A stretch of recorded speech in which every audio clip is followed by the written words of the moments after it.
আমি কিছু নতুন মাল উঠামো, তাই আমার 10 লাখ টাকা ধার দিবা। আমি 1 সপ্তাহ পরে তোমার টাকাটা ফেরত দিয়ে দেবো। টাকা লাগবো, টাকা নিবা, তা কি মাল ওঠাবা? ডিজাইন আমারে দাও, পছন্দ হলে আমিও দোকানে তুলি। ভাই আমি একটা জিনিস কিনুম, তাই তোমার কাছে 10 লাখ টাকা ধার চাইছি। কি আবার উল্টা পাল্টা জিনিস কিনবা না তো? আরে না, বুঝে কি ভাই, আমি একটা কষ্টি পাথর কিনুম, তাই টাকাটা ধার চাইছি।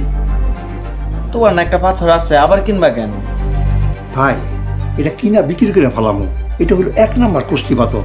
এটা যেই দামে কিনুন তার ডাবল দামে বেচতে পারো, আমার অনেক টাকা লাভ হইব। কও কি মিয়া, তোমার তো লটারি লেগে গেছে, এমন পাথর কই পাইলা? ভাই আল্লাহ মিলাই দিছে। ও আচ্ছা, ভালো। তা পার্টি বাড়ি কই? তা তো কইতে পারবো না ভাই, তো কিছুক্ষণ আগেও ছিল, এই 2 মিনিট আগে চলে গেছে। একটু আগে তো আমার লগে মতির দেখা হয়েছে।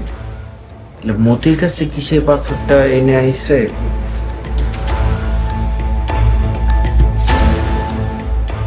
ভাই কিছু ভাবতাছেন? না, ভাবতেছি না। কালকে এসে টাকা লয়ে যাও, রেডি করে রাখুন, ঠিক আছে? আচ্ছা ঠিক আছে ভাই। আচ্ছা।